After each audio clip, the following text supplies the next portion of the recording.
Mesdames, Messieurs, une fois de plus, bonjour. Bienvenue dans la plateforme des séries en Christ, plus particulièrement dans les communications des podcasts en Christ. Oui, Mesdames, Messieurs, vous écoutez votre série inédite dans le cadre de la découverte du mystère de Dieu. Le mystère de Dieu, c'est l'intention originale de Dieu cachée depuis les âges. Dans toutes les générations passées, Dieu avait un secret qu'il avait imposé le silence et il a rompu ce silence que le Fils de Dieu est apparu dans ce monde. Mais ce silence nous est clairement expliqué dans son contenu, dans les détails de l'évangile de l'apôtre Paul. Le Seigneur Jésus-Christ s'est révélé à l'apôtre Paul sur le Damas et lui a confié, n'est-ce pas, le mandat unique, celui d'apporter l'humanité dans la connaissance, la compréhension et la conscience de ce que lui, il a inauguré dans son incarnation, sa crucifixion, sa mort, son enseignement et sa résurrection. C'est ainsi que, mesdames, messieurs, je voudrais donc commencer avec vous cette série que j'intitule « Découvrir et expérimenter les 3 C en Christ ». Découvrir et expérimenter les 3 C en Christ. Ceci n'est que bande d'annonces, ce n'est que vous donner l'intro. Vous savez que d'habitude, c'est ce que nous faisons, nous apportons l'introduction pour vous préparer, pour que vous ne soyez pas cueillis à pif, que vous préparez pour recevoir les communications, pour recevoir la révélation, pour recevoir les lumières, comme j'aime le dire, que Dieu voudrait vous apporter par son esprit en vous, au-delà de vous, par le moyen de l'administration de l'évangile. Donc, mesdames, messieurs, vous êtes dans les bienvenus, une fois de plus, dans le cadre des podcasts. Les podcasts en Christ, c'est une plateforme d'initiation, d'enseignement, de formation, d'éducation et surtout d'entraînement dans les réalités invisibles du Nouveau Testament. Nous entraînons les hommes, en particulier l'Église, les croyants, dans les réalités spirituelles de la foi du Nouveau Testament. La foi est une réalité invisible et nous l'expérimentons dans notre vie de façon pratique, de façon expérientielle, de façon démonstrative par l'Évangile. L'Évangile nous a été donné pour comprendre les réalités spirituelles que Christ a inaugurées dans ce monde. Le monde nouveau est une réalité dont on ne peut faire l'expérience que par la régénération et l'illumination. Il faut que vous soyez régénérés, que vous ayez reçu le Saint-Esprit. Et le Saint-Esprit, donc, au-dedans du croyant, le conduit donc par l'administration de l'Évangile au-dedans de lui, dans certaines vérités, pour qu'il puisse voir, comprendre, comment fonctionne ce monde invisible et puis il puisse traduire cela dans sa marche quotidienne. Donc, c'est ainsi que, mesdames, messieurs, nous avons découvert encore des trésors, des secrets pratiques qui vont vous aider à marcher dans le grand secret. Il n'y a qu'un seul secret, mesdames, messieurs, et ce secret est devenu la révélation qui constitue la substance de la doctrine, la substance de la théologie, la substance de la foi du Nouveau Testament. Si vous êtes enfant de Dieu, vous devez être éduqué, vous devez être suscité à la maturité dans la connaissance, la compréhension et la communion dans la science du mystère que Paul a apporté à l'humanité au travers de son mandat. L'apôtre Paul a reçu la commission unique de porter au peuple païen la révélation de Christ en eux. C'est ce qui est appelé au Nouveau Testament, dans le cadre d'évangile, le mystère de Dieu, Christ en nous, l'espérance de la gloire. Mon ami, cette connaissance, cette compréhension doit être amenée au cœur des hommes, en particulier l'Église, ceux qui ont reçu l'Évangile, ceux qui ont reçu Jésus-Christ. Ils doivent comprendre qu'ils sont entrés dans cette réalité de leur union, de leur co-résurrection avec Jésus-Christ. Oui, mesdames, messieurs, c'est ce que nous voulons vous apporter ici dans les détails. Donc, dans cette série, nous allons comprendre des petits secrets qui vont nous permettre de marcher dans les dynamiques de l'Évangile. L'apôtre Paul dit dans Romains 10, dans Romains 1, 16, 17 que l'Évangile est la puissance de Dieu pour le salut de quiconque croit, car en lui est révélée la justice de Dieu. Donc, l'Évangile nous révèle comment Dieu nous a mis au même terme, dans le même rapport avec lui. Et il nous a joints à lui. Et étant joint à lui, il nous a rendus aussi justes que lui. Pour marcher dans cette dynamique de cette justice, de cette vie nouvelle, de cette entièreté, de cette perfection, nous avons besoin d'être instruits de façon systématique dans les secrets du secret. En effet, mesdames, messieurs, dans cette série, je vais vous montrer qu'il y a le secret, comme vous le savez déjà, il est en vous. Mais maintenant, il y a des choses que l'Évangile, par l'administration de la prédication, par l'enseignement, lorsque vous verrez ces choses, les petits secrets de l'Évangile, cela vous amènera à marcher dans toutes les énergies, dans toute la puissance omnipotente qui est contenue dans la révélation de ce secret.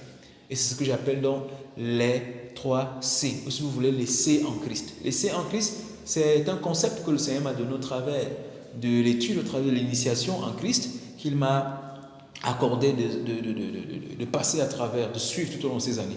depuis que nous avons été convertis, depuis que le Seigneur s'est révélé à nous, le Saint-Esprit nous a conduits dans une initiation systématique depuis des années et nous avons compris, premièrement, comme Paul le dit, que le thème général, le focus général, c'est en Christ. Et qu'en Christ, comme vous le savez déjà, c'est le terme, c'est la déclaration consommée, c'est la déclaration dont on ne peut rien enlever ni ajouter. Et que dans le contenu, quand vous allez dans les détails, comme je vous l'ai dit, lorsque vous étudiez les détails de ce système de vérité, de l'apôtre Paul, de la théologie du Nouveau Testament, vous constatez que la déclaration en Christ est la signature de l'Évangile. Ce terme présente la position à laquelle le Père nous a inclus dans le Fils. Et il présente les implications de cette position, dont la révélation profonde est l'union. L'union, c'est la substance même de la déclaration en Christ. En. Voilà. Sphère, adresse, le nom de Jésus, est l'adverbe de localisation. Donc nous sommes localisés en une personne. Paul dit donc que c'est à partir de là, de cette position, que la vie chrétienne commence. Lorsque vous avez reçu l'Évangile et que vous avez été baptisé de l'Esprit, vous êtes régénéré. Maintenant, vous devez comprendre par l'enseignement, par le témoin de l'Esprit, que vous êtes entré dans ces réalités. Ce n'est pas que vous allez entrer. Vous êtes déjà entré. Par le baptême de cet Esprit, vous êtes entré dans l'actualité de cette vérité. Et maintenant, le Saint-Esprit, dans son ministère plénière, au-delà de nous enseigner cette vérité, c'est nous conduire dans cette compréhension précise, afin que nous puissions marcher efficacement. Et quand vous avez compris ça, vous commencez à communier. D'accord? Et lorsque vous avez commencé à communier à ça, avec cela, cette vérité, vous commencez également à communiquer cette vérité, puisque vous recevez les communications du Saint-Esprit en vous. Maintenant, vous devenez un communicateur, ce qu'on appelle les intendants du mystère. Vous devenez ce par qui maintenant le Saint-Esprit, dans sa plénitude, dans son ministère, comment elle vous utilise maintenant votre intelligence renouvelée pour illuminer également les autres frères, illuminer le monde. Voilà pourquoi le ministère de Christ se fait dans les croyants, dans l'Église.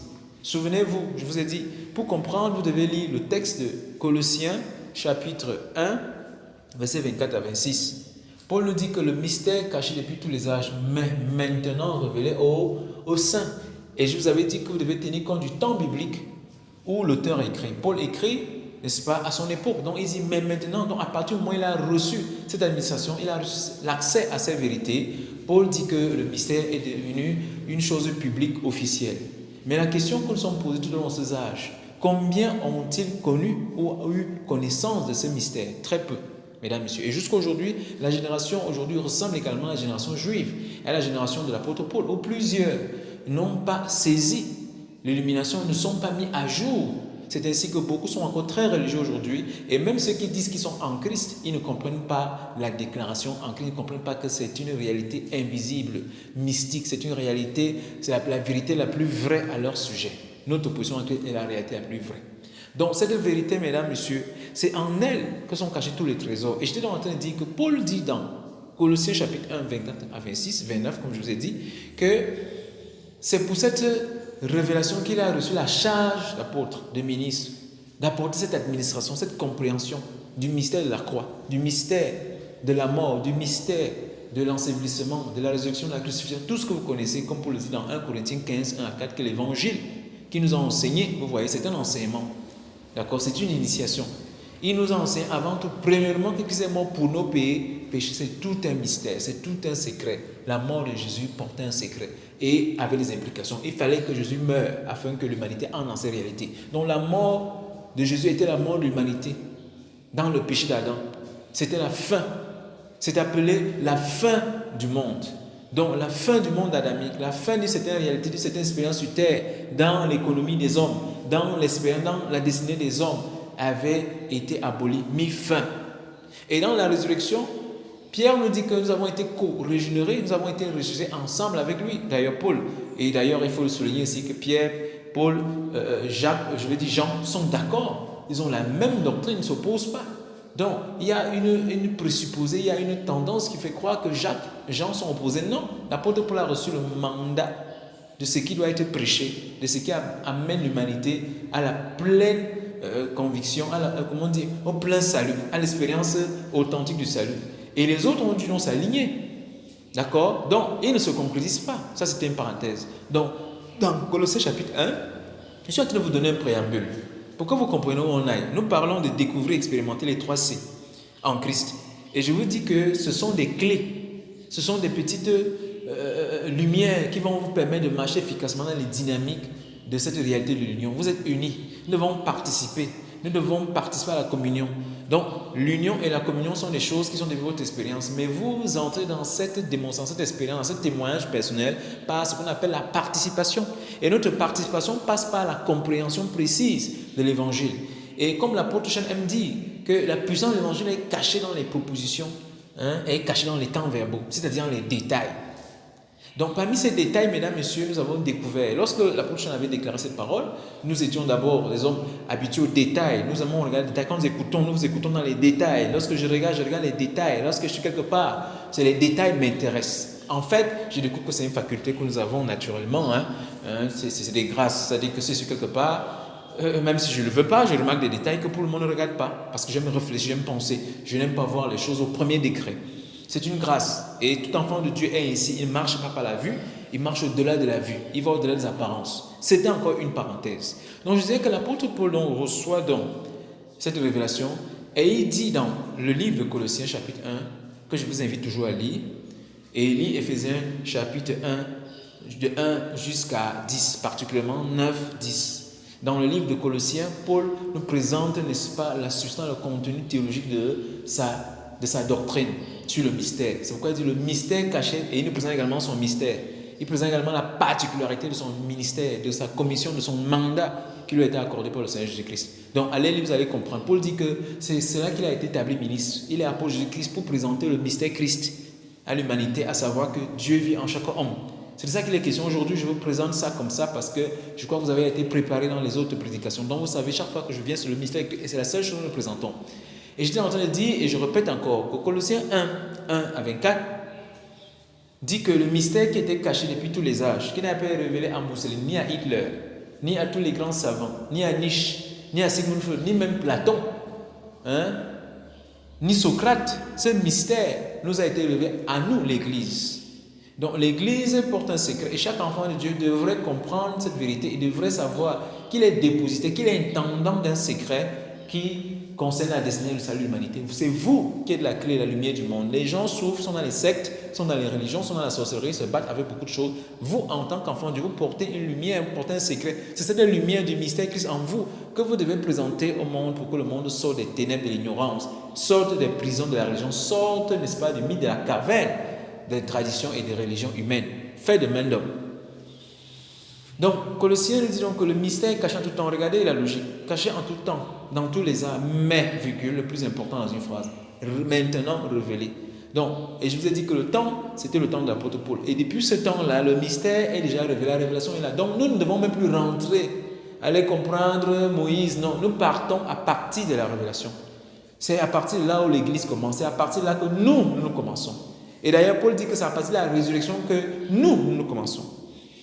D'accord? Et maintenant, je voulais vous faire remarquer qu'il dit que c'est à l'Église. Le mystère est révélé à l'Église, au sein.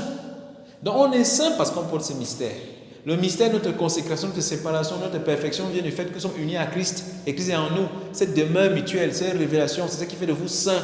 Vous n'êtes plus un homme du monde, vous êtes en Christ. Vous avez été délivré loin des ténèbres, vous avez été enlevé, vous avez été introduit dans la réalité de l'union apostatique, l'union de votre Fils, avec votre Seigneur, avec votre Sauveur.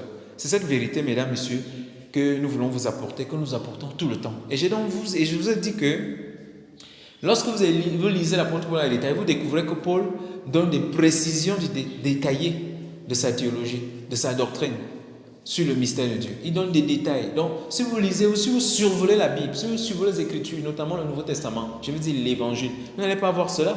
Vous devez vous mettre sous la peau d'un béréen en Christ, d'un disciple. Et le mot disciple dit étudiant. Vous êtes fils de Dieu, c'est le plus grand titre. Vous êtes enfant de Dieu, oui. Nous ne sommes pas serviteurs, nous ne sommes pas disciples. Oui, nous sommes serviteurs parce que nous comprenons l'œuvre de notre Père. Mais nous sommes d'abord fils et c'est le plus grand titre qui passe au-dessus de tous les titres. Donc, ne recherchez pas les titres, cherchez à comprendre votre filiation et cherchez à marcher dans les bénéfices de fils de Dieu. D'accord? Et à revêtir la maturité de fils, qui ne cherche pas les choses, mais qui veut comprendre sa filiation. Parce que c'est ça le plus important. Maintenant, Paul nous dit donc que nous avons ce mystère en nous. Et ce mystère doit être porté à la conscience de l'humanité. Donc, lorsque nous parlons donc du mystère de Dieu, nous parlons de cette révélation que Paul a reçue, qui devrait être portée à toute conscience d'homme par le moyen de la connaissance de l'Évangile. Et cette connaissance de l'évangile est théologique, c'est-à-dire que ce n'est pas venir dire oh Dieu est mort pour te payer, il faut expliquer aux gens. Oui, présenter. Dès que quelqu'un est saisi, vous devez le mettre sous un programme d'initiation. Donc, l'initiation ici a deux sens. C'est-à-dire qu'amener quelqu'un à découvrir une chose pour la première fois, donner à quelqu'un les premiers pas dans une connaissance, dans une science. Et l'initiation ici veut également dire amener quelqu'un dans les profondeurs de manière à ce qu'il soit fonctionnel, opérationnel dans cette vérité ou dans cette doctrine, dans cette science. Donc, quand on dit initiation en Christ, ce n'est pas simplement vous inaugurer, vous parler des choses en Christ, c'est pour vous amener à fonctionner dans les secrets, dans la science du secret, dans la science du mystère, pour ceux qui écoutent les autres prédications, qui écoutent, n'est-ce pas, toutes mes communications en Christ. Et il y a une science, marcher dans le secret, on dit Christ en l'esprit de la gloire. Cette parole affecte tous les aspects de votre vie, elle affecte votre esprit, elle affecte votre âme, elle affecte votre corps, elle affecte votre mental, elle affecte votre biologie, elle affecte votre ADN. Christ est devenu nous sommes devenus Christ. Donc, je voulais vous apporter donc des mystères que j'ai découverts ici, des petites clés que le Seigneur m'a montré tout au long des années et vous verrez, ce sera extraordinaire. Ça va beaucoup vous aider, ça va débloquer beaucoup de choses dans vos vies, ça va vous amener dans le repos et vous allez commencer à fonctionner vraiment comme une nouvelle création. Parce que c'est dans cette compréhension, c'est dans l'acquisition, c'est dans l'entraînement de vos facultés, dans cette science que vous commencez à fonctionner vraiment dans la réalité, dans le mystère de l'homme nouveau que vous êtes en Christ. Que vous commencez à comprendre l'union, que vous commencez à participer dans la communion qui est devenue la vôtre. L'appel à la communion, le Fils nous a appelé à sa communion qu'il a avec le Père et le Fils, qu'il a avec le Fils et le Père avec le Saint-Esprit. Par le Saint-Esprit, le Père, Fils et Saint-Esprit sont en union, dans l'amour, l'amour pérécorésis. C'est un amour infini, un amour, un enlacement incroyable. Dieu nous a appelés à prendre part. Mais sans la compréhension, sans l'illumination, sans le réveil de nos facultés spirituelles, intellectuelles, nous n'allons jamais, et sans notre engagement, dans le cadre de nos impératifs, quand on dit soyez justes, soyez saints, soyez renouvelés, ce sont les impératifs qui amènent le chrétien à prendre sa responsabilité en main, de s'engager corps, âme, esprit dans cette science de la vie spirituelle. Vous ne pouvez pas être passif, vous devez être actif, vous avez votre part, c'est d'accepter cette connaissance, c'est de vous identifier, c'est de reconnaître toute bonne chose qui est dite à votre sujet dans votre rapport avec Christ, dans votre position en Christ. C'est lorsque nous devenons actifs spirituellement dans ces choses, dans l'évangile, que nous commençons à marcher vraiment dans la plénitude, dans la démonstration de puissance de la réalité de notre union avec Christ en tant que Fils de Dieu, en tant que nouvelle création unie à la tête Christ. Donc j'étais en train de dire que lorsque j'ai commencé à lire, à étudier dans l'obéissance de l'esprit et dans la vertu qu'il m'avait accordée de lire les Écritures, dans la passion, dans la soif de lire, j'avais un désir de lire. Le Seigneur savait que lorsque je implémenterais ce principe, lorsque je serais en train d'étudier la parole, lorsque je serais en train de pratiquer la dévotion tous les jours, je trouverai les trésors. Et ce matin, j'étais en train de vous introduire sur les 3 C. Ils ne sont pas seulement 3, ils sont plusieurs. Donc je vous amène donc à l'origine de cette découverte. J'ai découvert quelque chose à partir de la décision et la conclusion de l'apôtre Paul, qui est tirée de 1 Corinthiens, chapitre 2, je vais lire à partir du verset 1 à 2. Pour moi, frère, lorsque je suis allé chez vous, ce n'est pas avec une supériorité de langage ou de sagesse que je suis allé vous annoncer le témoignage de Dieu. Il parle ici de l'évangile, il parle de la révélation qu'il a eue. Il parle de ce que Dieu témoigne, qu'il a fait, ce que Dieu assume, ce que Dieu cautionne, ce que Dieu sait de lui et ce que Dieu a accompli, ce qui est le témoignage de Dieu en son Fils. Le témoignage de Dieu, c'est Christ. Ce que Dieu a fait, ce que Jésus est le témoignage de Dieu. Dieu assume le fait que je lui ai dit que celui qu'il a vu avec le Père, voilà le témoignage de Dieu. Dieu ne se témoigne pas, Dieu ne révèle pas, Dieu ne cautionne rien en dehors de ce qui s'est révélé. Écoutez la suite, il dit, car c'est là où la révélation est sortie, c'est là où Dieu commence à nous révéler ses secrets, qui, mesdames, messieurs, je crois, vont également vous bénir et vous ouvrir l'esprit. Votre expérience de la chrétienté, votre spiritualité sera radicalement transfigurée, radicalement changée dans l'équation quotidienne par cette vérité que je vous apporte ce matin. Il dit, car je n'ai eu la pensée de savoir parmi vous autre chose que Jésus-Christ et Jésus-Christ crucifié. Moi-même, j'étais auprès de vous dans un état de faiblesse, de crainte et de tremblement. Et ma parole et ma prédication ne reposaient pas sur des discours persuasifs de la sagesse, mais sur une démonstration de l'esprit et de puissance, afin que votre foi soit fondée non sur la sagesse des hommes ou de la religion, mais sur la puissance de Dieu. Mesdames, messieurs, ce qui nous intéresse ici, c'est le verset 2. Car je n'ai pas eu la pensée de savoir, de connaître, de comprendre, de communier, quand j'étais parmi vous, avec autre chose que Jésus-Christ et Jésus-Christ crucifié. Je n'ai eu la pensée de savoir parmi vous autre chose que Jésus-Christ et Jésus-Christ crucifié. Je n'ai pas eu la pensée de communiquer autre chose parmi vous. Lorsque nous étions ensemble, je n'ai eu la pensée, je n'ai eu l'intention, je n'ai eu la disposition de savoir autre chose que Jésus-Christ et Jésus-Christ crucifié. Paul montre ici l'emphase qu'il avait, les résolutions qu'il a prises secrètes, de ne rien chercher à connaître, que ce n'est que le mystère de Christ qui lui a été révélé. Donc, à partir du moment qu'il s'est révélé en lui, toute sa méditation, toute sa dévotion comprend c'est Christ en lui. Et ce matin, le Seigneur nous dit que nous devons découvrir, expérimenter les 3 C qui nous permettront de connaître Christ crucifié. Et comme l'apôtre Chemin le dit, à la suite de l'apôtre Paul, vous ne pouvez pas connaître le Christ glorifié en vous, le Christ demeurant en vous, si vous ne comprenez pas le Christ crucifié dans son expiation. Donc il y a le mystère du Christ crucifié et le mystère du Christ glorifié, le mystère du Christ en nous. Ce sont des mystères, ce sont des secrets. Le mot mystérion, mystère, mystérion, veut dire le secret que Dieu avait imposé le silence. Dieu avait un secret, il avait résolu de faire quelque chose, il avait résolu d'inclure l'homme, de réunir toutes choses, toute la création en un seul homme, Jésus-Christ, afin de faire une seule réalité. C'est ce qu'on appelle l'union. Toutes choses dans la consommation du temps ont été réunies en Jésus-Christ pour faire qu'une seule création et un seul homme nouveau. Donc la nouvelle création concerne tout le cosmos invisible et visible. Et la nouvelle création, c'est concerne Jésus-Christ et l'humanité. Nous ne sommes qu'un seul homme, un seul royaume. Et cette vérité, nous qui sommes dans cette génération, nous sommes parvenus à l'art de la manifestation de ce grand projet, la Christophanie, l'Ecclésia. Dieu se révélant sur terre, opérant sur terre avec l'homme, avec la participation de l'homme, impliquant l'homme dans toutes ses résolutions, dans tout son grand plan. Nous étions l'intention même ultime de Dieu. Et c'est ce qui est en train de se révéler aujourd'hui. Et c'est ce que l'Évangile veut porter à notre connaissance, à notre conscience, pour que nous puissions communier de façon dynamique, ontologique avec cette vérité. Qui est la vérité en Christ, qui est la vérité positionnelle et expérientielle. Donc, nous sommes en Christ, devenons expérimenter également ce que signifie être en Christ. Et c'est donc par ces secrets, par ce genre de communication, c'est par ce genre d'intelligence que nous puissions communier de façon expérientielle à notre réalité positionnelle. Donc, vous pouvez être en Christ, vous pouvez être né de nouveau, mais est-ce que vous expérimentez déjà? Et c'est là où intervient dans le ministère de la parole, l'enseignement, pour vous éduquer, pour vous initier, pour vous former, pour vous entraîner. Et pour ceux qui suivent fidèlement nos communications, nous avons dit que dans la théologie de Paul, il y a ce qu'on appelle la doctrine et les impératifs. La doctrine constitue l'ensemble de croyances, le système de croyances. Nous devons croire que nous devons intégrer notre système de foi, le système de croyances et notre système de pensée. Donc la doctrine, l'enseignement saint de Jésus-Christ parle des réalités, parle du monde invisible qui est devenu notre réalité, la réalité nouvelle en Christ. Tout ceci constitue les faits et le discours, ou alors les enseignements, ou alors les vérités cardinales de l'Évangile. Et dans cette doctrine, il y a donc ce qu'on appelle les impératifs de foi, les impératifs de l'Évangile ou de doctrine. C'est-à-dire que dans l'enseignement que nous avons, il y a un aspect pratique. C'est pourquoi vous entendez donc Paul dit « Soyez, demeurez, sachant que vous avez été, ne considérez plus ceci. » Mais considérez qui vous êtes. Donc, tous ces impératifs qui sont comme des leitmotifs constituent donc ce que Paul appelle dans ses épîtres les impératifs. Nous le savons comment? Parce que toute la structure de Paul est basée sur cette vérité. C'est-à-dire que vous avez d'une part la doctrine, les enseignements. Il dit, comme Jésus m'a enseigné, ce qui m'a été donné, c'était les enseignements. Et c'est les mêmes enseignements que Paul enseigne dans toutes les églises. Et Paul, donc, poussé par l'Esprit, a eu la sagesse de commencer donc à écrire les épîtres. Et nous voyons que ce sont les épîtres apostoliques qui étaient annoncés, prêchés, lus dans toutes les autres églises.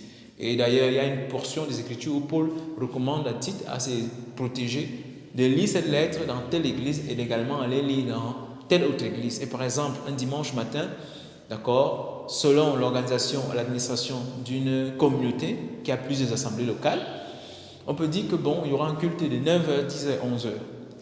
D'accord? Et les gens vont écouter le prédicateur, vont prendre des notes et ils vont aller à 14h dire cela dans une autre juridiction, dans une autre assemblée locale.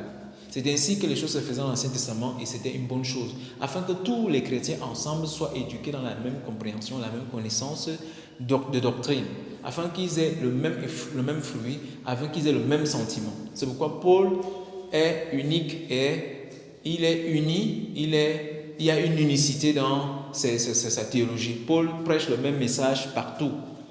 Il dit la même chose et il se répète. Donc, si nous répétons, sachez que c'est le secret, c'est la mère de la science, la répétition. Nous répétons le mystère Christ, nous répétons en Christ, ce n'est que le seul message.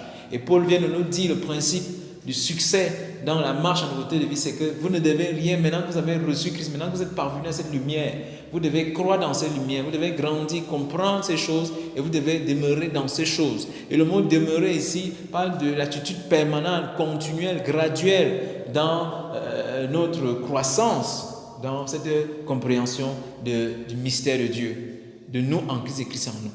Donc je vous disais donc que lorsque j'ai commencé à étudier quelques années, donc selon que le Saint-Esprit m'avait accordé la grâce et me donnait de comprendre que maintenant qu'est-ce que nous devons nous renouveler. D'ailleurs, c'est le premier enseignement que l'Esprit m'a accordé de voir. C'est-à-dire Romains 12, verset 1 et suivant. Il dit, ne vous conformez pas dans le siècle présent. Ne vous versez pas dans le moule du monde. Vous voyez, pour ceux qui sont habitués à faire les gâteaux, on a plusieurs moules. Des objets qui ont des formes triangulaires, rondes, des baguettes. Donc quand vous voulez que le gâteau ait telle forme, vous versez la pâte dans tel moule. Et lorsque le gâteau cuit, il prend la forme du moule. Donc le moule ici, c'est les paradigmes, c'est les concepts, c'est les doctrines du monde qui moulent l'homme. Et Paul dit que le fait qu'on soit né de nouveau, vous avez reçu notre esprit, notre intelligence maintenant est le siège de la bataille, d'un réel conflit. Vous êtes resté dans le monde, vous êtes sauvé, vous êtes encore dans ce monde. Donc votre pensée n'a pas changé d'un coup. Parce que lorsque nous sommes régénérés, c'est notre esprit qui est régénéré, qui devient parfait, qui est saint. Mais notre esprit, notre intelligence, notre façon de penser, notre façon de raisonner est restée le même. Notre QI est devenu le même. Notre persuasion, nos émotions sont restées les mêmes. Nous devons donc passer dans un processus de transformation. Donc Paul dit que soyons donc transformés par le renouvellement. L'adverbe de manière. Donc le renouvellement est un processus par lequel nous passons pour subir une transformation de notre homme intérieur, notre personnalité. Donc l'évangile ou la nouvelle naissance ne suffit pas. Le renouvellement de l'intelligence est encore meilleur. C'est-à-dire que si vous êtes né de nouveau, si vous engendrez un enfant et que vous ne l'éduquez pas, ça ne sert à rien. Donc le plus important, c'est l'éducation que Dieu nous donne après notre conversion. Et c'est là où nous voyons la différence d'une réelle repentance ou d'une réelle conversion. Beaucoup sont venus au Seigneur. Nous sommes toujours dans l'introduction. Mes introductions sont comme ça. Ce sont des préambules où je balaye tout pour que vous compreniez. Il y a déjà tout dedans.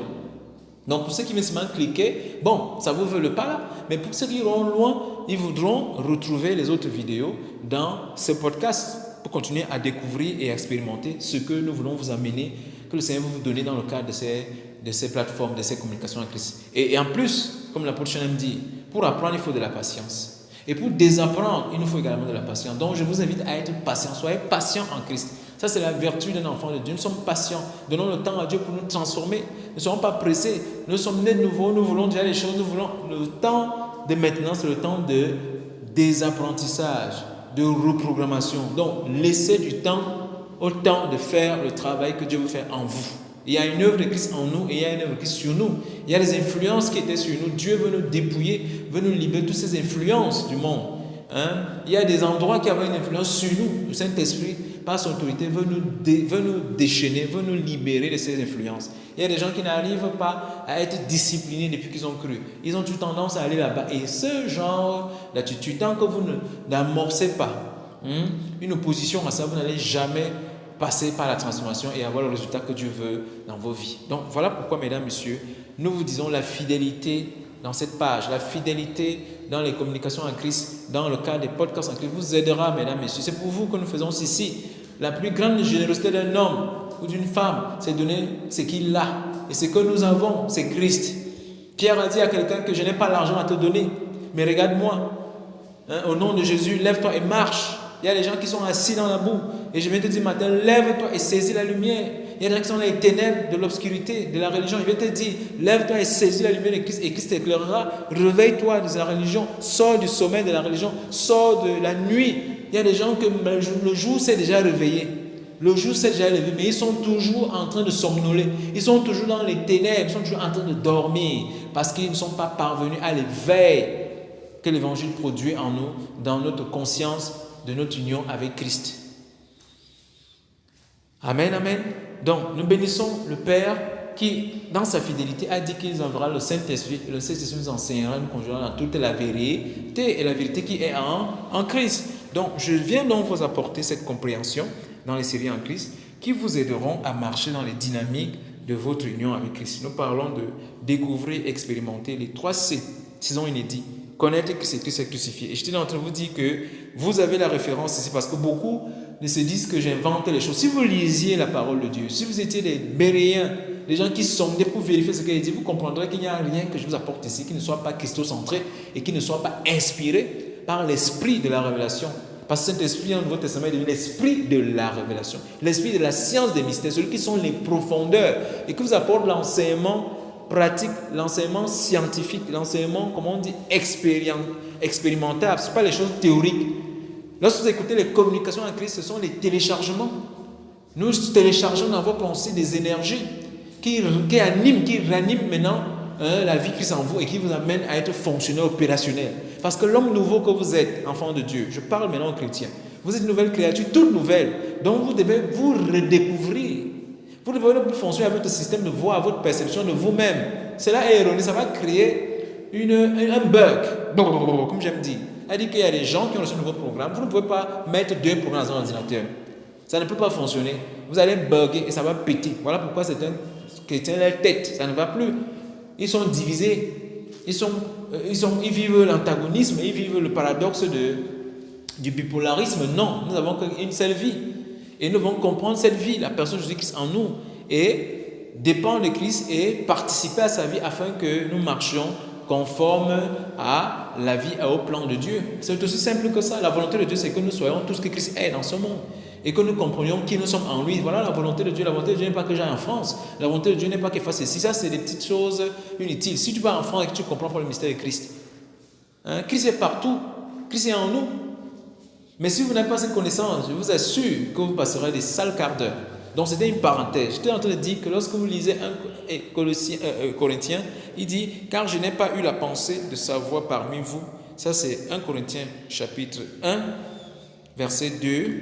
C'est ça, 1 Corinthiens chapitre 1, chapitre 2, oui, verset 2. « Car je n'ai pas eu la pensée de savoir, ou le désir, ou les émotions, ou les dispositions de savoir parmi vous autre chose que Jésus-Christ et Jésus-Christ crucifié. » Je vous dis donc qu'il y a des années, lorsque j'ai commencé à méditer, et cette phrase m'avait frappé, et lorsque je suis tombé des années plus tard encore sur le livre de Dr. Shun, sur Jésus-Christ plus rien égale tout, Jésus-Christ plus rien égale tout, et dans l'explication qu'il donne, il nous montre que notre emphase à la suite de l'apôtre Paul, ce n'est que Christ, et qu'il n'y a pas une autre réalité dans laquelle nous sommes si ce n'est que Christ.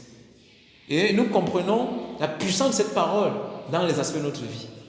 Et tout enfant de Dieu qui est vraiment un étudiant de la parole en Christ, qui est un étudiant en Christ, qui est un disciple en Christ, qui est un étudiant dans la doctrine de Paul, qui est dans la lignée apostolique, un ministre qui se focalise sur le système de vérité et sur la terminologie paulienne, sera frappé par cette résolution de Paul. Et une autre version dit que ma résolution secrète, dont Paul n'a pas dit à quelqu'un, de la même manière que Jésus s'est révélé à lui, il n'est pas parti demander s'il fallait qu'on le nomme pasteur, s'il fallait qu'on vérifie s'il va appeler, il n'est pas allé voir ses faces, il n'est pas allé voir, il s'est levé par la puissance des énergies de Dieu, il a compris, et il n'était plus lui. Il n'était plus lui, il était dans une extase, il n'était plus lui, on ne l'a plus reconnu.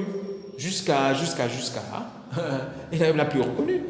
Et c'est la même chose ici, il a donc résolu de ne rien savoir d'autre. Donc il y a une connaissance, il y a un savoir que vous devez connaître, que vous devez avoir. C'est ce que j'appelle la connaissance. Et je vous dis donc que le Seigneur m'a donc fait voir les C dont je vous apporte ici dans le cadre de cette série inédite, dans cette saison inédite. Découvrir, expérimenter les 3 C en Christ. En fait, quand vous lisez ce verset, vous voyez savoir, vous le remplacez par le mot connaissance. Parmi vous, autre chose que Jésus-Christ crucifié. Donc, la croix est une connaissance. Et le Christ qui est sur la croix est une connaissance. Il faut connaître le Christ qui était sur la croix. Qui était ce Jésus? Les prophéties ont dit sur lui, toutes les prophéties ont accompli, mais comment se fait-il que les gens n'arrivent pas à voir que toutes les prophéties pointaient sur Jésus et que Jésus crucifié est véritablement Jésus envoyé? 2000 ans plus tard, les gens continuent à attendre notre Messie. Comment comprenez-vous cela? Donc pour l'entendre, parce qu'ils n'ont pas mis l'emphase pour sonder, parce que l'Esprit Saint est maintenant sur terre pour révéler à quiconque veut connaître, veut aller dans les profondeurs de ce qui s'est vraiment passé à Golgotha, là où tout s'est résolu et a été sommé à la résurrection. La mort et la résurrection constituent les 2 grands pôles. La fin du monde a eu à la mort, à la croix. Et la résurrection était donc l'inauguration d'une nouvelle réalité. Et aujourd'hui, Paul dit donc que son emphase, maintenant que Christ l'a saisi, c'est de connaître et de comprendre c'est Christ. Pas forcément la croix, la personne Christ, parce qu'on dit Christ, c'est la personne de Jésus en fait. Qui est-il? Et c'est de là où découle donc toute cette révélation qu'on a comme la théologie ou alors la doctrine du Nouveau Testament consignée de façon systématique dans les 14 épîtres de Paul. Nous pouvons voir comment Paul n'était pas, c'est-à-dire qu'il n'était pas oisif. Vous pouvez imaginer les communications, la conversation qu'il avait, les intimités qu'il avait avec les audiences qu'il avait avec Christ. Parce que quand vous lisez sa théologie, vous comprenez, ce n'est pas des choses qu'un homme peut s'asseoir et concevoir, c'est des choses qui dépassent l'intelligence humaine, mais dont on peut comprendre parce que Dieu est descendu au niveau humain. Parce que la doctrine de Paul n'est pas difficile à comprendre, mais nous saisissons par la foi. Et c'est le Saint-Esprit en nous qui nous fait saisir ces vérités sans essayer de le battre avec. Voilà pourquoi les hommes qui raisonnent beaucoup ne peuvent pas comprendre ces mystères. Et je viens donc vous dire qu'il y a des petits secrets qui sont contenus dans cet évangile que Paul prêche, qui vous permettront d'opérer dans la science du secret. Écoutez-moi bien, il y a le mystère Christ, qui est le secret, le plus grand secret, qu'on appelle le mystère des âges. Et dans la théologie, dans la doctrine de Paul, il y a donc dans la nomenclature, c'est-à-dire que dans sa doctrine, dans les phrases de Paul, dans les déclarations de Paul, lorsque vous étudiez systématiquement, il y a les petits détails qui vous ouvrent l'entendement et qui vous introduit dans la dynamique, c'est-à-dire que dans l'opération des énergies de cette réalité de l'union. Donc les 3 C dont je parle viennent donc de cette déclaration de 1 Corinthiens chapitre 2 verset 2. Car je n'ai eu la pensée de savoir, connaître, C, parmi vous autre chose que Jésus-Christ, C, crucifié. Donc le Jésus, le Christ, la croix est notre quête de connaissance. Et c'est pourquoi vous comprenez donc pourquoi Paul même dira plus loin dans le livre de Colossiens que le mystère dans lequel sont cachés tous les trésors de la connaissance, de la sagesse, de l'intelligence, tout ce que tu veux savoir, c'est Christ. Nous comprenons pourquoi est-ce qu'il peut dire ici au chapitre 2 de 1 Corinthiens, verset 2, qu'il ne veut rien savoir. Son focus majeur, ce n'est rien savoir d'autre. Il ne veut rien savoir d'autre. Quand il venait chez le chrétien, il voulait se rassurer que tu as la connaissance de Christ. Parce que toute forme de connaissances qu'on a sont des connaissances éphémères, sont des connaissances empiriques, sont des connaissances qui n'ont pas vraiment réel apport dans la vie de l'homme. Oui, tu as la connaissance théologique, tu as la connaissance de l'informatique, tu as la connaissance en économie, connaissance de tout ce que tu veux. Mais si tu n'as pas la connaissance, la compréhension, et si tu ne communiques pas avec cette lumière de Christ en toi, vraiment tu es l'homme le plus malheureux de la terre. Donc je voudrais donc, mesdames, messieurs, pendant qu'ils sont en train de chuter, vous inviter à rechercher ces vidéos, à rester scotché et à écouter et à réécouter. Ne regardez pas, écoutez. Il y a une puissance, il y a une énergie dans ces communications en Christ. Dans ces saintes communications, comme je les appelle, il y a la vie dedans. Ça va vous transformer radicalement. Ma vie a été transformée. Ça a été transfiguré et tous les jours, je marche dans les énergies de Dieu. Je marche dans le repos de Dieu. Et je marche dans la joie. Je marche dans la paix. Je comprends maintenant que ces choses sont normales. Lorsque vous êtes entré dans la réalité en Christ et que vous vous focalisez dans l'évangile de Paul, le Saint-Esprit, qui est le professeur, va vous éduquer. Et le Saint-Esprit accomplit toujours son mandat. Vous avez été qualifié pour comprendre ces choses. Si vous êtes né de nouveau, ce n'est qu'une question de temps. Mais si vous n'êtes pas exposé à l'évangile, votre croissance peut ralentir. Vous n'êtes pas bien nourri, mais si vous êtes nourri avec la nourriture que Jésus a donnée, son évangile, son église sera forte. Amen. Son église sera puissante. Mais lorsque on continue à nous nourrir par autre chose, par Adam, nous serons malades. Et nous n'allons pas faire l'expérience des bénéfices de notre union. Pourtant, nous sommes unis avec Christ. Mais comme notre intelligence, comme nos facultés ne communiquent pas avec Christ, pour que ces énergies qui sont en nous soient activées. Ces énergies demeurent dormantes. Et beaucoup ainsi ne sont pas éveillés. Beaucoup ainsi ne savent même pas qu'ils ont le Saint-Esprit. Beaucoup ainsi ne comprennent même pas la mission du Saint-Esprit. Le Saint-Esprit n'est pas là pour te révéler des démons. Le Saint-Esprit n'est pas là pour te révéler autre chose. Non! Nous devons délocaliser toutes nos facultés de là où nous les avons mis en Adam nous-mêmes pour les mettre en Christ. Quand je dis soyez en Christ, c'est un impératif qui veut dire que délocalisez-vous, déménagez-vous. Quelqu'un a chanté, ne me trouvez plus là-bas, ne me cherchez plus là-bas. Beaucoup sont encore dans la religion, dans beaucoup de choses inutiles. Notre focus c'est Christ. Alléluia. Gloire à Dieu. Abba Father. Dieu est notre Père. Et nous sommes déjà participants de la vie divine. Et Christ est cette vie en nous. Christ partage la vie en nous. Christ nous régénère tous les jours. Nous sommes transfigurés jour de gloire en gloire. Nous comprenons mieux qui nous sommes tous les jours. Ne perdez plus le temps dans la religion. Et là, mesdames, messieurs, c'est très important de prendre une décision radicale cette année. De prendre une décision radicale de lire les Écritures, de vous focaliser, de prendre l'érosion que Paul a pris. Paul dit que je ne veux rien savoir d'autre. Je ne veux rien savoir que Christ et Christ est crucifié. C'est de ça qu'il est question, mesdames, messieurs. Nous sommes en train de parler, je suis en train de vous introduire dans l'expérience, la découverte de l'expérience des 3 C, ou alors des détails, des secrets, des détails qui vont vous faire entrer dans la puissance dynamique de l'évangile de Dieu en vous. Toutes les énergies de Dieu sont en vous, mais elles ne pourront pas être actives. La dunamis, exousia, escouche sont en vous. Mais si vous n'êtes pas instruit, initié par le Saint-Esprit dans ce que sont avec les épines de Paul, vous ne pouvez pas. Vous serez privé des expériences glorieuses de la grâce. Et ces plateformes viennent vous amener l'opportunité, vous apportent sur vous l'opportunité d'embrasser la vie de la plénitude. Alléluia, la santé parfaite, l'excellence de la vie. Votre intelligence opère dans l'excellence de Christ. Vous implorez dans tout ce qui est supérieur, dans tout ce qui est excellent. Vous n'avez plus le temps de certaines choses parce que Christ a tellement de choses à vous dire. Vous voulez rattraper le temps perdu. Il y a des gens qui ont passé 50 ans dans la religion. Ne trouvez pas vous que c'est l'opportunité pour vous de rattraper le temps perdu? Dites-moi, si vous aimez quelqu'un, vous cherchez quelqu'un que vous avez perdu, vous êtes perdu de vue et que les années plus tard vous le rencontrez, vous allez chercher, organiser tous vos programmes, vos agendas pour essayer de rattraper le temps perdu. Et bien mesdames, ce que nous avons fait avec notre époux. Qui c'est notre époux? Nous sommes son épouse et nous sommes unis avec Christ. Et nous ne sommes pas polygames. Vous devez prendre le temps pour votre époux. Christ a le temps pour nous. Christ a disposé tout le temps maintenant. Il est maintenant assis sur le trône. Il a tellement joué à nous dire, et le Saint-Esprit est venu pour nous faire connaître Christ. Et Christ veut nous connaître, nous devons connaître Christ. Il y a une communion, il y a une interpénétration que Dieu veut faire. Il y a une infusion, il y a des transferts que Dieu fait dans votre âme. Dieu veut faire un travail. Dieu, oh là là, rabababa, shekere, je parle à qui? Je dis qu'il y a une communion. Il y a une communion, une interpénétration de mon esprit et mon esprit de Christ. Mon âme maintenant ne désire plus connaître autre chose que Christ et Christ. Mon âme maintenant ressent l'amertume, ressent le dégoût par rapport à tout autre discours. Je n'écoute plus d'autres musiques. Et même quand j'écoute, mon attention est ailleurs. Au-dedans de moi, il y a une communion avec mon Seigneur, mon Sauveur, mon époux. Je suis en train de vous apporter des petits secrets qui vont permettre de fonctionner dans le secret des secrets. Vous êtes unis avec Christ et Christ est en vous et Christ est en vous et vous êtes en Christ. C'est ce qu'on appelle la démain mutuelle. Je bénis l'apôtre Sean et je dirai tout ce temps parce que nous avons vu ces choses. Nous vivions même ces choses, mais sans une connaissance précise, détaillée de l'évangile. Ça a ouvert mon esprit. Et toutes les petites choses là que Dieu m'a enseigné, un temps j'ai voulu jeter en croyant que peut-être j'ai inventé à ma science, j'ai inventé à mes doctrines. Dieu m'a dit non, les communications en Christ que tu parlais souvent depuis les années, les saintes communications, les déclarations en Christ, les conclusions en Christ, quand l'apôtre Sean, j'ai vu que cet homme parlait, disait des choses que je disais comme ça et qu'il était seul dans mon monde, ça m'a encouragé. Avec confiance en cet esprit vous dit les choses depuis les années.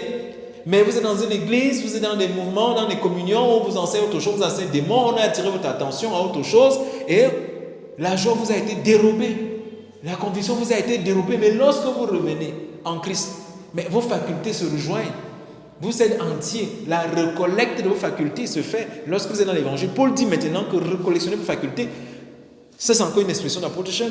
Ne cherchez pas, ne soyez pas éparpillés dans vos émotions, soyez en Christ. Et être en Christ, c'est avoir cette pleine conscience. Et nous devons marcher quotidiennement dans cette communion avec Christ. Nous devons participer dans tout ce qu'il est, au moyen de l'évangile, au moyen des saintes communications, au moyen de la communion de l'Esprit Saint, du colonie au nom de nous. Christ communion avec vous. Et sa vie coule en vous. Seigneur, merci. Mesdames, Messieurs, je suis très honoré pour vous qui prenez du temps pour écouter ces communications. Je ne veux rien vous apporter d'autre que Christ est crucifié. C'est un engagement, c'est un mandat, c'est un serment un serment de Christ, un serment d'intendance, de fidélité. Nous avons levé la main de servir Christ et de nous présenter autre chose. Notre cou est lié. Mon cœur étant saisi par son amour, rempli de son amour, débordant, ma bouche ne peut que s'ouvrir en sa faveur pour vous. Ma bouche ne peut que se délier, ma langue ne peut que se délier en son honneur, pour sa gloire. Lui qui est notre vie, lui qui est mort pour nous, lui qui est mort en tant que nous, lui qui a porté le propre pour que nous puissions revêtir la gloire que nous avons perdue en Adam. Que nous ne pourrions même pas expérimenter, ni comprendre, ni expérimenter si Christ n'était pas venu. Parce que Christ est venu, oui. Le péché d'Adam n'empêchait pas que Christ vienne, mais si Christ n'était pas venu, le monde serait encore dans l'ignorance et serait encore en train de poursuivre les vétulités comme certains ne le savent pas. Et beaucoup, même dans l'église, ne comprennent pas qu'ils sont nés dans la meilleure des époques, dans le meilleur des époques, une époque. Mais passent le temps à être discrets par autre chose, ils sont ravis par le train de ce monde. Et le train a plusieurs wagons, dont la locomotive. J'aime bien dire quand on dit le train de ce monde. Imaginez un train, une locomotive avec plusieurs wagons. Le wagon de la distraction, le wagon de la mondanité, des appétits, la sorcellerie, les besoins, les problèmes de famille. Et chacun d'entre nous est affecté religieusement. Je dis vous. Oui, vous reconnaissez dans quel wagon vous êtes. Et ce n'est pas le train de Christ. Vous devez être en Christ, vous devez descendre à le prochain arrêt. Arrêtez-vous, tirez, sonnez l'alarme, descendez de ce train du monde. Ne vous laissez plus embrigader par les choses qui sont non pas essentielles, qui ne sont pas importants, qui ne vous apportent rien depuis des années, vous êtes le même. Vos émotions n'ont pas grandi, vos affections n'ont pas changé, vous êtes toujours affectionné les choses d'en bas. Vous êtes toujours attiré par les choses futiles, les choses éphémères. Oh là là, l'amour de l'argent, la folie des grandeurs, les choses inutiles.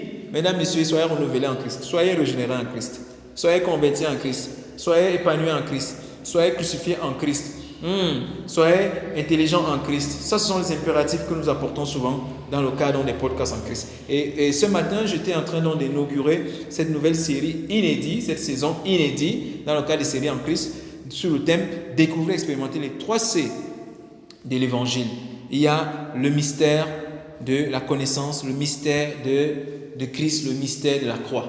Donc, nous allons donc découvrir et je vais vous amener par la grâce de Dieu, par le soutien que Christ nous accorde à cette compréhension. Et vous verrez, sans effort, vous allez commencer à marcher, comme j'aime le dire, dans les dynamiques de la vie de l'union. Vous n'allez pas souffrir, vous allez entrer dans le repos. Et c'est l'objectif et c'est le but ultime de toutes ces saines communications que je vous apporte dans le cadre des podcasts et des séries en Christ. Mesdames, messieurs, merci.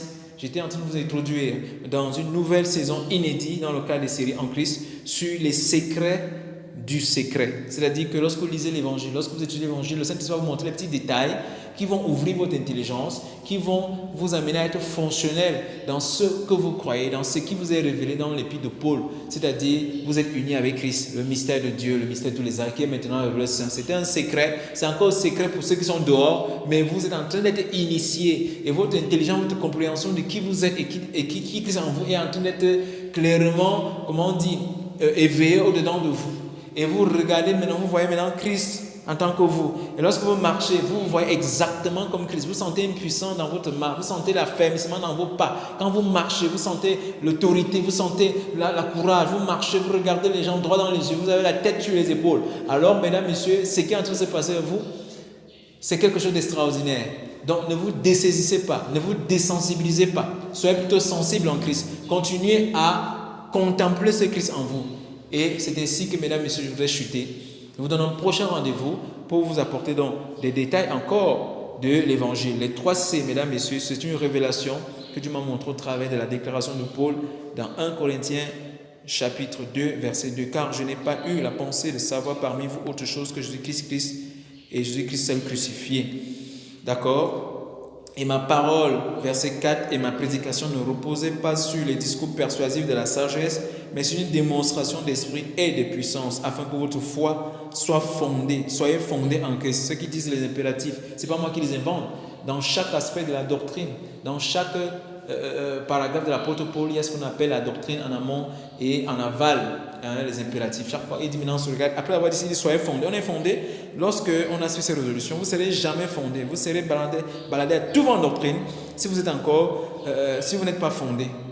Il dit, afin que votre foi soit fondée dans notre foi, ce que nous croyons, ce que nous professons, notre marche spirituelle dans ce monde-ci, doit être fondée non sur la sagesse des hommes, la religion, les principes du monde, faites ceci pour devenir riche, faites comme ça, mais sur la puissance de Dieu qui est l'évangile, qui est Christ, qui est la connaissance précise et la compréhension juste du mystère de Dieu que Paul nous présente dans ces 14 épîtres. Mesdames, messieurs, merci d'avoir regardé cette vidéo.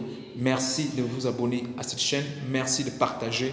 Merci d'écouter et de réécouter. Et merci de devenir des étudiants de la parole de Dieu afin que vous soyez également des hommes accomplis en Christ, car nous sommes dans l'âge où Dieu a tout révélé, où Dieu a manifesté la générosité extrême en nous donnant le Fils. Et il nous a donné également toute la connaissance que nous avons besoin pour marcher en liberté de vie et efficacement dans cette terre, au milieu de l'adversité. L'adversité ne pourra rien vous faire parce que vous êtes en Christ. Mais si vous ne comprenez pas, si vous n'acceptez pas la pensée de Christ, et si vous n'êtes pas initié pour commencer à fonctionner à cette pensée, vous allez croire que vous êtes, comment on dit, abandonné. Vous allez croire que vous êtes seul. Non, vous êtes rempli de toute la plénitude de Christ. Christ en vous, l'esprit de la gloire. Mesdames, messieurs, merci.